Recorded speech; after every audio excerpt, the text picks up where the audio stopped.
कोई भी इंसान जब कोई भी बुरा काम करने जाता है तो उससे पहले एक प्लान बनाता है और उसी प्लान के तहत अपने बुरे काम को अंजाम देता है। लेकिन वह सोच बैठता है कि हम अपने बुरे काम से छुटकारा तो ले लिए हैं, अपनी ज़िंदगी अब ऐसो आराम से जिएंगे। लेकिन दोस्तों, कहाँ पे गया है कि इंसान जिस तरह कर्म करता है उसको सेम वैसा ही फल मिल जाता है। लेकिन हाँ, फल मिलने में भले ही टाइम लगे, लेकिन मिलता ज़रूर है। आज के घटना में सेम कुछ ऐसे ही होता है। एक अपराधी होता है, अपने अपराध को अंजाम जब दे लेता है तो अपनी ज़िंदगी बड़े ऐशो आराम से जीने लग जाता है। ऐसे जीते जीते लगभग 10 महीने का वक्त निकल जाता है।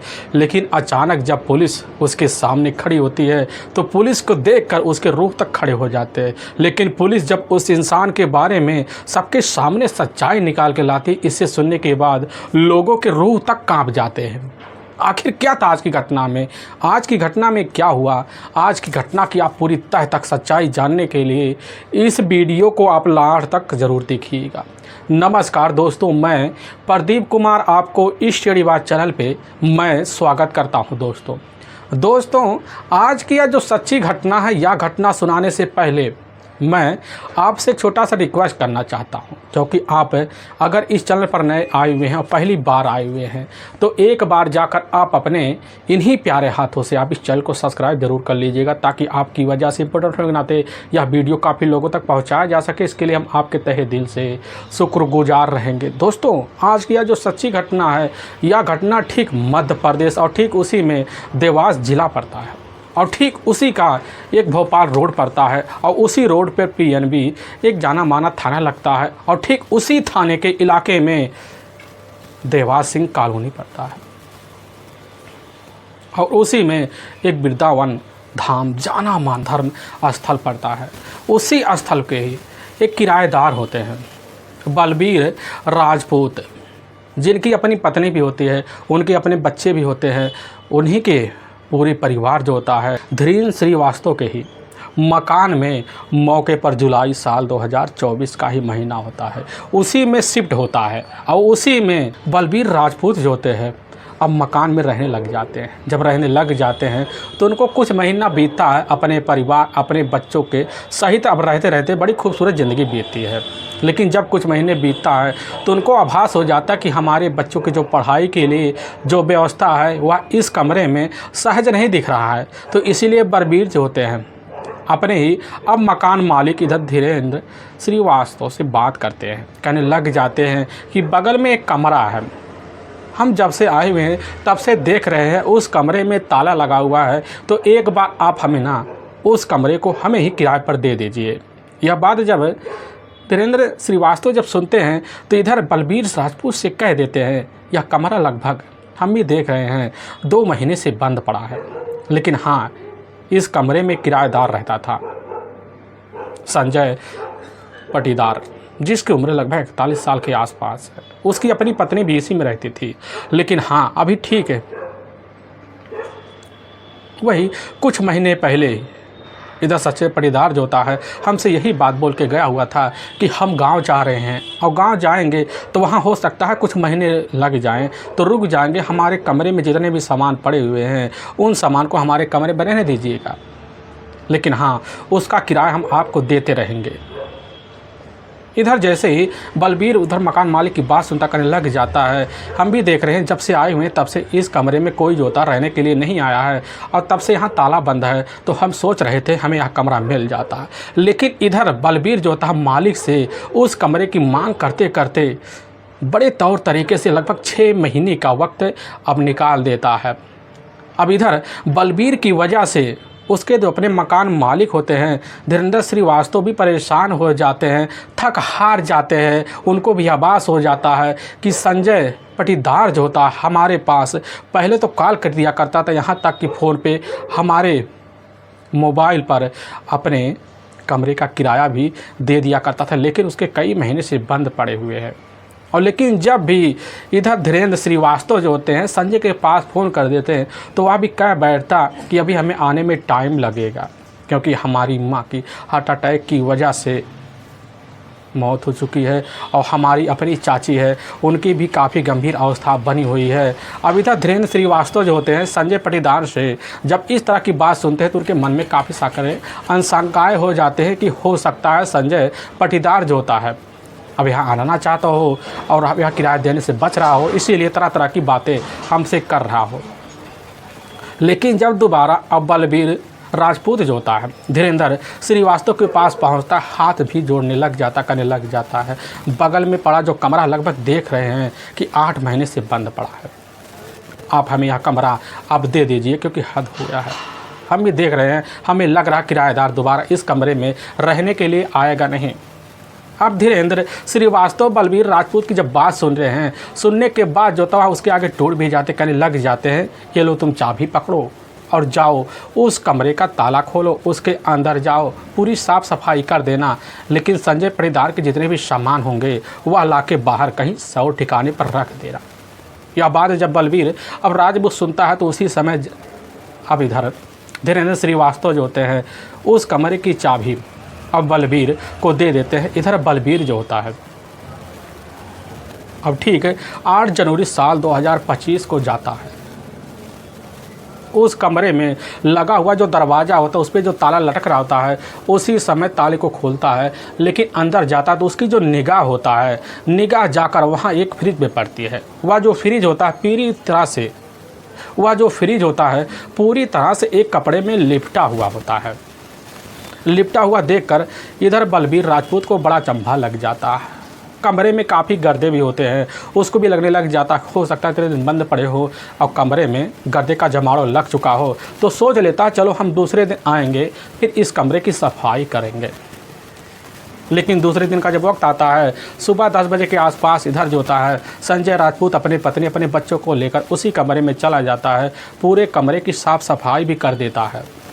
संजय पाटीदार के जितने भी सामान होते हैं सब जहाँ के तहाँ साइड में बढ़िया तौर तरीके से सजा कर रख भी देता है। लेकिन जब इधर बलबीर की नज़र फ्रिज पे पहुंचती, देखता जो बटन है वह तो फ्रिज का ऑन पड़ा, यानी कि फ्रिज अभी भी चल रहा है। तभी सोच लेता है क्यों ना इस फ्रिज के बटन को बंद कर दिया जाए ताकि कम से कम बिजली की खपत बंद हो जाए। यही सब सोच साझ कर अब इधर बलबीर राजपूत अपने पत्नी अपने बच्चों को लेता है। लेने के बाद अब घर से बाहर निकल जाता है, फिर वही ताला लगाकर अपने कमरे में सो जाता है। लेकिन जैसे ही अब दूसरे दिन का वक्त होता है, यानी कि 10 जनवरी अब साल 2025 का दोपहर का टाइम होता है, तो उसी वक्त अब इधर बलबीर राजपूत उसी मकान में जाता है, अंदर घुसता है। लेकिन जैसे अंदर घुसता है तो बड़ी तेज़ से दुर्गंध आती है उसके नाकों में, वहाँ सह नहीं पाता है। लेकिन जैसे ही उस आभास को और जाहिर करना चाहता है तो अपने 4 कदम आगे बढ़ाता, फ्रिज के पास पहुंचता है। उसकी निगाह नीचे जाती तो पता चलता कि नीचे काफ़ी सारे ब्लड उस फ्रिज से ज़मीन पर टपक चुके होते हैं। तुरंत उसी वक्त बलबीर राजपूत के मन में आशंकाएं जन्म लेती थी, बस करो इस फ्रिज में कुछ अनहोनी वाली चीज़ है। अब उसी समय अपना मोबाइल निकालता और निकालने के बाद अपने नज़दीकी पुलिस थाने में अब फ़ोन कर देता है। और PNB के जो थाना ITI अधिकारी अब इधर अमित सोलंकी अब जैसे ही खबर पाते हैं तो उसी समय इस मामले को काफ़ी गड़बड़ झाड़ा समझ लेते, क्योंकि उनके सामने जब भी इस तरह की बात आती है तो वह समझ जाते कि आखिर बंद कमरे में आखिर क्या हो सकता, वो भी अंदर एक फ्रिज है। उसी समय इसकी जो सूचना होता है अब अमित सोलंकी अपने से बड़े अधिकारी को दे देते हैं। देने के बाद उसी वक्त अपनी दल बल टीम को लेते हैं और लेने के बाद इधर अब विद्यावत धाम कॉलोनी के कमरा नंबर 128 में पहुंचते हैं। पहुंचने के बाद दरवाज़ा खुला होता है, वह भी अंदर जाते हैं। अंदर जाने के बाद कमरे में जो दुर्गंध होता है वहाँ के पुलिस अफसर भी नहीं सह पाते, लेकिन फ्रिज के करीब पहुँचते हैं। फ्रिज पे देखते कपड़ा अब लपटा हुआ है। TI अधिकारी जो होते हैं अमित सोलंकी उसी समय पुलिसकर्मियों का सहायता लेते हैं, उस कपड़े को खोलते हैं और जैसे दरवाज़ा खोला जाता तो उसी में से एक महिला की डेड बॉडी पूरी तरह से सड़न की अवस्था में बाहर निकलती है, जिसकी उम्र लगभग 30 से 35 साल के इर्द गिर्द ही होगी। उसी समय पुलिस की जो टीम होती है डेड बॉडी की करीब जाती है और निरीक्षण करना शुरू कर देती है। पता चलता है कि उस महिला के गले में एक दुपट्टा लिपटा हुआ है और साथ में महिला के दोनों हाथ जो होते हैं एक बढ़िया से कपड़े में बांधे हुए होते हैं। पुलिस की जो टीम होती है महिला के डेड बॉडी का तौर तरीके से निरीक्षण करते हैं तो पता चलता है इस महिला की जो मौत होगी बल्कि साधारण तरीके से हुई होगी, यानी कि सांस फूलने की वजह से। टीआई अधिकारी जो होते अमित सोलंकी उसी समय अंदाज़ा पूरी तरह से लगा बैठते हैं कि बस करो, इस कमरे में रहने वाला जो किराएदार होता है संजय पाटीदार ने ही मिलकर इस महिला के साथ इस तरह की हरकत जैसी कारनामा को अंजाम दिया होगा। पुलिस की जो टीम होती है उसी वक्त अब धीरेन्द्र श्रीवास्तव को बुलाती है। बुलाने के बाद उनसे इस घटना के बारे में तह तक जानकारी लेने के लिए पूछताछ शुरू कर देती है। जब उनसे पूछताछ किया जाता है तो उन्हीं के द्वारा पता चलता है कि साहब संजय पाटीदार की एक अपनी यही पत्नी है प्रतिभा उर्फ पिंकी। संजय पाटीदार जो होता है लगभग इधर मार्च साल 2024 के महीने से इस कमरे में ताला लगाकर अपने गांव गया हुआ है। तब से हमसे फ़ोन पे बात करता कहता है कि हम आ जाएंगे, लेकिन साहब टालते मोलते इधर 10 महीने का वक्त बीत गया है, अभी तक संजय पाटीदार इस घर में आया नहीं है। पुलिस की टीम जब यह पूछताछ करती समझ जाती है कि बस करो इसमें पूरी तरह से संजय का ही हाथ होगा। इसीलिए पुलिस की टीम जो होती है कुछ बड़े अधिकारियों को बुला लेती है। महिला पुलिसकर्मी पहुँच जाते हैं, कमरे का निरीक्षण करते हैं। तब तरीके से कमरे में जो होता है इधर पिंकी और साथ में संजय पाटीदार के कुछ फ़ोटो मिलते हैं जो साथ खींचे हुए होते हैं। पुलिस को यकीन हो जाता है कि ये दोनों पति पत्नी हैं। इसीलिए पुलिस की जो टीम होती है उसी वक्त इधर पिंकी की डेड बॉडी को उसी वक्त पंचनामा भरती है और उठाकर अपने ही नज़दीकी जो सरकारी अस्पताल होता है उसी में पोस्टमार्टम के लिए अब भिजवा देती है। पुलिस की टीम इस केस को सुलझाने के लिए उसी वक्त एक टीम गठित करती है और टीम जो थी इस केस को सुलझाने के लिए लग जाती है। तो सबसे पहले पुलिस की जो टीम होती है वृंदावन धाम के कॉलोनी में पहुंचती है, काफ़ी लोगों से पूछताछ करती है। जब महिलाओं से पूछताछ किया जाता है तो उन्हीं महिलाओं के द्वारा पता चलता है कि इधर पिंकी का अपना पति संजय पाटीदार नहीं है, बल्कि वह उसका एक अपना रिलेशन रहने वाला 5 साल से उसका अपना प्रेमी है। पुलिस के सामने जब यह सच्चाई आती है पुलिस की टीम भी समझ जाती है कि आखिर मामला क्या हो सकता है। लेकिन पुलिस की टीम जब वहां काफ़ी लोगों से पूछताछ करती है तो पुलिस के सामने काफ़ी चौंकाने वाले रहस्य निकल गया, जिसकी वजह से पूरा का पूरा जो शंका होता है जाकर अब संजय पाटीदार के ऊपर टिक जाता है। इसीलिए पुलिस की जो टीम होती है अब बिना टाइम गंवाए उसी वक्त संजय पाटीदार की तलाशी करने के लिए लग जाती है और उसी वक्त इधर जाकर धीरेन्द्र श्रीवास्तव से ही संजय पाटीदार का मोबाइल नंबर लिया जाता है। उसके मोबाइल नंबर को ट्रेस पे लगाया जाता है, उसी के हिसाब से उसकी तलाशी भी की जाती है। और तभी ठीक 11 जनवरी साल 2025 को ही कुछ मुखबिरों की सहायता से इधर ठीक संजय पाटीदार के ही पैतृक गांव मध्य प्रदेश का ही जाना माना जो शहर पड़ता है उज्जैन, उसी का एक गाँव लगता है मौलाना, उसी गांव का रहने वाला होता है संजय पाटीदार। पुलिस की टीम को जानकारी लगती है, लगने के बाद उसी गांव में पहुंचती है और इधर संजय पाटीदार को उसके घर से धर दबोचते थाल लेकर पहुंच जाती है। लेकिन जब उस फ्रिज के और उस हत्या के बारे में पूछताछ करती है तो पहले तो इधर संजय पाटीदार होता पुलिस के सामने इधर उधर बात करता है, लेकिन पुलिस के सामने काफ़ी सारे सबूत होते हैं जिसकी वजह से पुलिस की टीम वही शक्ति दिखा देती है। संजय पाटीदार पुलिस के सामने इधर पिंकी की हत्या का जुल्म कबूल कर लेता है। लेकिन जो दर्द भरी कहानी लोगों के सामने बयां करते हैं, इसे सुनने के बाद लोगों के रूह तक खड़े हो जाते हैं। असल में मध्य प्रदेश का जाना माना शहर है यही उज्जैन, उसी का मौलाना गांव है। उसी गांव का रहने वाला होता है संजय पाटीदार। उसके अपने माता पिता भी होते हैं, उसके अपने भाई बहन भी होते हैं। लेकिन संजय पाटीदार अब जैसी शादी के दिन पहुंचता है तो उसी समय उसके जो अपने पिता होते हैं संजय पाटीदार की शादी के लिए अब रिश्ते की तलाशी करते हैं। और जब रिश्ते की तलाशी करते हैं तो उसी हिसाब से एक पूजा नाम की खूबसूरत युवती जो होता है अब संजय को मिल जाता है। संजय जब खूबसूरत युवती पूजा को पाता है तो बड़े अपनी ज़िंदगी को भाग्यशाली समझना शुरू कर देता। अपने घर में अपनी खूबसूरत पत्नी पूजा को बड़े मान सम्मान के तहत ठिकाना बनवा देता और फिर उसी घर में अब इधर पूजा के साथ रहना शुरू कर देता। और जब रहने लग जाता है तो उसकी ज़िंदगी बड़ी खूबसूरत तरीके से बीतती है। ऐसे बीतते बीतते शादी के जब कुछ साल बीत जाते हैं तो इसी बीच पूजा और साथ में संजय पाटीदार के बीच अब टोटल 2 बच्चे हो जाते हैं। अब बच्चे होने के नाते संजय पाटीदार का जो पारिवारिक खर्चा होता और बढ़ जाता है, क्योंकि बच्चे धीरे धीरे पढ़ाई के दहलीज पर पहुंचना शुरू कर देते हैं, जिसकी वजह से संजय पाटीदार अब परेशान हो जाता है। और जब परेशान हो जाता है तो इसी परेशानी को दूर करने के लिए एक बिजनेस की तैयारी करना शुरू कर देता है। अपने बिजनेस के लिए काफ़ी तौर तरीके से रास्ता भी खोजने लग जाता। तभी उसके दिलो दिमाग में एक बढ़िया सा प्लान आ जाता। उसी प्लान के तहत जो होता इधर उज्जैन में ही एक फ्रीगंज इलाका पड़ता है और उसी में ही मल्टी लेवल मार्केटिंग का एक कंपनी का ऑफिस खोल लेता है और तब तरीके से उस ऑफिस को चलाना अब शुरू कर देता है। जब चलाने लग जाता है तो उसके पास ठीक ठाक पैसे आ जाते हैं, जिसकी वजह से उसके पारिवारिक जो खर्चा होता है अब चलने लग जाता है। अपना सुबह का जब टाइम होता है तो उसी वक्त संजय पाटीदार जो होता है अपने ऑफिस के निकल जाता है, तो कभी रात 8 बजे लौटता, कभी रात 10 बजे के आसपास लौटता। लेकिन इसी बीच पूजा के मन में शंकाएं भी जन्म ले लेती कि हमारे पति का दिन भर वक्त कहाँ बीतता है, जिसकी वजह से पूजा अब इधर अपने पति की पीछे की सच्चाई जानने के लिए भी लग जाती। लेकिन दूसरी तरफ होता यूँ है कि जिस ऑफिस का मालिक खुद इधर संजय पाटीदार होता है, उसी में एक एम्प्लॉयर की काम करने वाली होती है पिंकी उर्फ है प्रतिभा, जिसका अपना परिवार होता है उसी उज्जैन शहर में ही।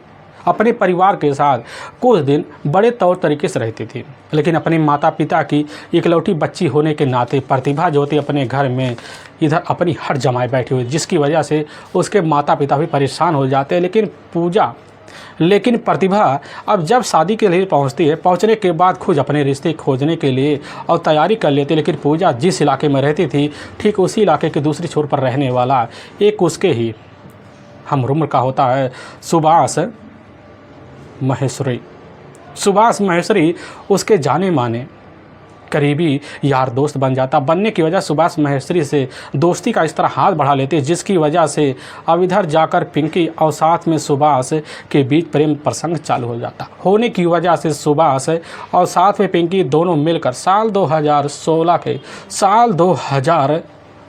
के ही जुलाई का महीना होता है, उसी महीने में जाकर दोनों शादी का फैसला लेते हैं। लेकिन सुभाष जो होता शादी करने के लिए इनकार कर जाता, जिसकी वजह से पिंकी जो होता है उसी समय इतनी हट कर देती है, जिसकी वजह से सुभाष और इधर पिंकी दोनों रिलेशन में रहने के लिए मंजूरी ले लेते हैं। और पिंकी जो होती है इधर अपने पति के तौर पर अपने ही दूसरे छोर पर एक किराए का कमरा लेती है और उसी में जाकर पिंकी सुभाष के साथ अब रहने लग जाती है। जब रहने लग जाती है तो रहते रहते जब कुछ महीने का वक्त बीतता है तो पिंकी को आभास होने लग जाता है कि सुभाष के साथ रहकर हमारी आगे कुछ ज़िंदगी जो होता है बेकार होने वाली है, क्योंकि सुभाष के अंदर वह शक्ति नहीं बची है जो एक पत्नी को एक पति से चाहिए। अब यही सब लेकर इधर पिंकी सुभाष से झगड़े तकरार करना शुरू कर देती है। यहाँ शादी के 1 साल भी नहीं बीत पाते, पिंकी अपने पति से झगड़े तकरार कर अपने मायके भाग आती है। भाग आने के बाद इधर जब पिंकी के माता पिता को पता चलता है, पता चलने के बाद पिंकी से जो होता है उसी समय अपने सारे रिश्ते नाते तोड़ देते हैं और पिंकी अपने घर में अपने माता पिता से भी झगड़ना शुरू कर देती, जिसकी वजह से माता पिता इधर परेशान हो जाते। पिंकी की तरह तरह की बातें सुनाने लग जाते हैं। पिंकी जो होती है जब अत कर देती है, करने की वजह से पिंकी खुद अपने इरादे बदल देती है। बदलने के बाद उज्जैन शहर में जाती है, उसी इलाके में एक किराए का कमरा लेती है और फिर उसी में अब रहना शुरू कर देती। जब रहने लग जाती है तो उसी वक्त उसको भी आभास हो जाता है कि हमें अपने खर्चा को झेलने के लिए एक नौकरी की ज़रूरत है। इसीलिए अब इधर पिंकी जो होती है साल 2017 के ही जनवरी के महीने से ही नौकरी की तलाशी करते थे। फिर उसकी नौकरी के तहत उसकी एक सहेली होती है, उसी के द्वारा पता चलता है कि ठीक फ्रीगंज में एक जाना माना ऑफिस है, उसमें एक युवती की ज़रूरत है। जब इस चीज़ की जानकारी जाकर पिंकी को लगता, पिंकी उस ऑफिस में पहुँचती है जिस ऑफिस का एक मालिक होता है वह कोई और नहीं होता बल्कि संजय पाटीदार होता। लेकिन संजय पाटीदार जैसे ही अपने ऑफिस में खड़ी हुई अब इधर पिंकी को देखने में खूबसूरती का दीवाना सा हो जाता है। होने के बाद इधर दोनों की मुलाकात बढ़ जाती। बढ़ने के बाद दोनों एक दूसरे फ़ोन नंबर पर बात करना शुरू कर देते। करने के बाद इधर पिंकी और साथ में संजय पाटीदार घूमना फिरना चालू कर देते हैं। दोनों के बीच अनैतिक संबंध पनपने के बाद जो होता है इधर कभी कभी रात 9 बज जाता, कभी 10 बज जाता। संजय पाटीदार अपने घर पहुंचता, जिसकी वजह से उसकी जो पत्नी होती पूजा संजय पाटीदार के ऊपर शक की झड़ी लगा देती है, जिसकी वजह से झगड़े तकरार चलते।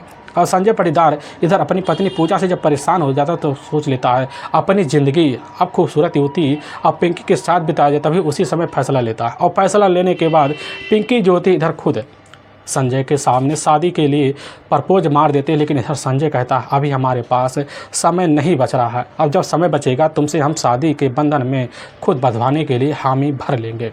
पिंकी अब बात सुनते उसी समय कहती ठीक है, लेकिन हम दोनों रिलेशन में तो रह सकते हैं। या बात जब संजय सुनता है, सुनने के बाद उसी समय अब पिंकी की बात मान लेता है और दोनों फैसले लेते हैं रिलेशन में रहने के लिए। साल 2017 का जुलाई का महीना होता है, उसी महीने में दोनों तैयारी कर लेते हैं और करने के बाद ठीक है, इधर खुद संजय जो होता है पिंकी को अपने साथ लेता और लेकर विवेकानंद कॉलोनी के ही एक अन्नपूर्णा नगर पड़ता है और उसी का जाना माना तिरुपति धाम पड़ता है, वहीं पहुंचता है। और पहुंचने के बाद वहीं एक कमरा देखता, वह भी किराए का। फिर उसी में पिंकी को रख देता और रखने के बाद पिंकी को अपनी पत्नी का दर्जा दे देता। फिर उसी कमरे में रहना शुरू कर देता है। दोनों अपनी ज़िंदगी खूबसूरत तरीके से वहीं बिताते हैं। ऐसे बीतते बीतते लगभग इधर 4 साल का वक्त बीत जाता, लेकिन इसकी जो भनक होती कभी पूजा को नहीं लग पाती, क्योंकि पूजा को वह समय देता रहता है जो एक पत्नी को चाहिए, जिसकी वजह से आए दिन की जो मुलाकातें होते हैं उसी कमरे में तौर तरीके से होने लग जाता है। और जब होने लग जाता है तो इधर पिंकी को आभास होने लग जाता कहीं यहाँ रहने का ठिकाने की जानकारी हमारे मायके वाले को न लग जाए, और जब लग जाएगा तो हमारे लिए अड़ंगा खड़ा हो जाएगा। तो उसी वक्त अब इधर जो होता है खुद संजय पाटीदार और पिंकी दोनों मिलते हैं। मिलने के बाद फैसला लेते हैं उस इलाकों को छोड़ने के लिए, और छोड़ छाड़ कर ठीक है अब इधर यही जून साल 2023 का ही महीना होता है। उसी महीने में उज्जैन शहर पूरा छोड़ देते हैं, और छोड़ने के बाद ठीक है देवास ज़िले में प्रवेश कर जाते। जब पहुंचते हैं तो ठीक वहीं जो विद्यावन धाम कॉलोनी पड़ता है उसी कॉलोनी में जाते। उसका एक दोस्त होता है, उसी दोस्त के सहारे अब धीरेन्द्र श्रीवास्तव के ही मकान में ही जाकर एक किराएदार के तौर पर रहना शुरू कर देता है।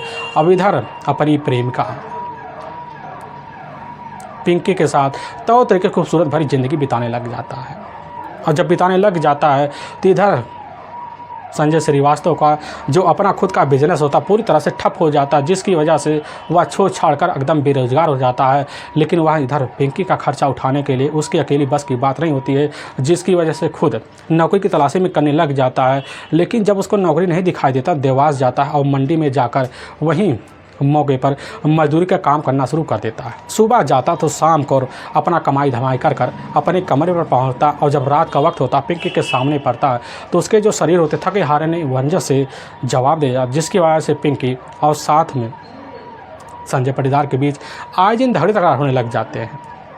लेकिन इधर पिंकी खुद अपने दिन भर का समय काटने के लिए अपने ही पास जोता है कुछ सहेलियों को अपने जिगरी दोस्त बना देती। बनाने के बाद उनसे बातचीत करना शुरू कर देती है, लेकिन उन्हीं सहेलियों के सामने एक ऐसी बात रख देती है जो पुलिस के सामने पूछताछ के वक्त आई हुई थी। पता चलता है पिंकी की शादी से पहले एक 2 साल का बेटा होता है जो एक बीमारी की वजह से दुनिया छोड़ के जा चुका होता है। लेकिन पिंकी के पड़ोसियों की इस बात की जानकारी थी कि आखिर पिंकी का अपना पति यही संजय पाटीदार है, क्योंकि सबके सामने पिंकी अपना पति संजय पाटीदार का नाम हर वक्त लेती रहती थी।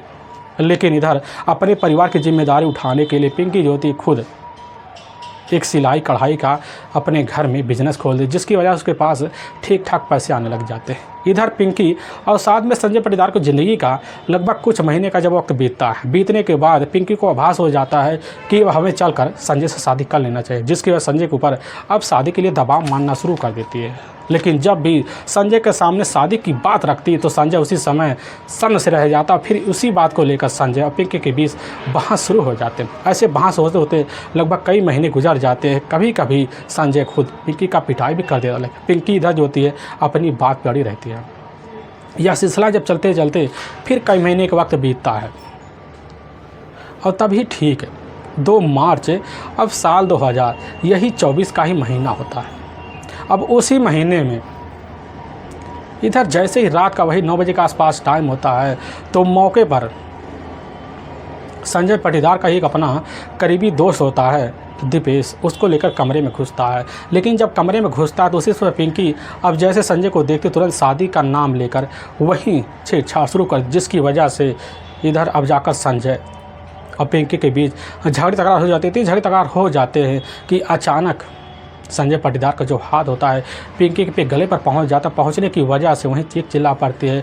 लेकिन तभी दीपेश जो होता है खुद जाता है पिंकी का मुंह पकड़ लेता है, जिसकी वजह से वहीं दोनों के सहारे की वजह से पिंकी हमेशा हमेशा के लिए दुनिया को छोड़ के चली जाती है। लेकिन दोनों को जब होश आता है, इस नज़ारे को देखते पूरी तरह से सन्न रह जाते हैं, ना कुछ सोच पाते हैं ना कुछ समझ पाते हैं। लेकिन उसी समय अपने प्लान को और भरे साजिश में कामयाब करने के लिए लग जाते हैं।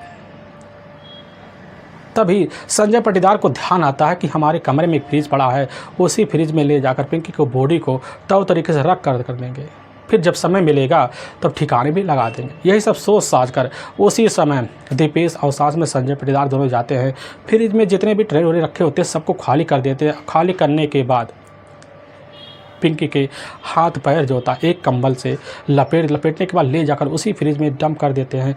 फिर फ्रिज का जो बटन होता है तो तरीके से चालू कर देते हैं। चालू करने के बाद पूरे कमरे में जितने भी सामान होते हैं सबको इकट्ठा कर देते हैं। इकट्ठा करने के बाद दोनों बैग पैक कर लेते हैं। पैक करने के बाद इधर घर में ताला लगा कर मौके पर वहाँ से चला जाता है। लेकिन जब इधर 3 महीने का वक्त बीत जाता है, बीतने के बाद बगल में एक कमरा होता है जो मौके पर खाली पड़ा होता है। उसी कमरे में किराएदार के तौर पर इधर बलबीर राजपूत आते रहने के लिए। उनके सामने वही कमरा दिखता खाली, जिसकी वजह से उस कमरे का जिक्र उधर मकान मालिक धीरेन्द्र श्रीवास्तव के सामने बार बार करते। लेकिन वही जिक्र जो होता है एक दिन पूरी तरह से 10 महीने बाद पिंकी की डेड बॉडी अचेत अवस्था में निकलती है। लेकिन वाकई में दोस्तों पुलिस के सामने जब यह सच्चाई अब निकल कर खुद संजय पाटीदार के तहरीर पर पुलिस की जो टीम उसी वक्त दीपेश को भी अपनी कस्टडी में लेकर थाने पहुंचती है और दोनों को ले जाकर वहां कोर्ट में पेश कर देती है। और कोर्ट में इन दोनों को ऊपर काफ़ी गंभीर धारा में मुकदमा दर्ज करके ले जाकर हमेशा हमेशा के लिए ठीक है अब इधर 12 जनवरी साल 2025 को ही जेल में डाल देते हैं। लेकिन दोस्तों हमें इस घटना का सुनाने का जो उद्देश्य है किसी को दिल को ठेस पहुंचाना नहीं है, बल्कि आपको यह बताना आप जहां भी रहें आप सावधान और सतर्क जरूर रहे। दोस्तों फिर मिलेंगे एक नए वीडियो के साथ, तब तक के लिए जय हिंद और जय भारत।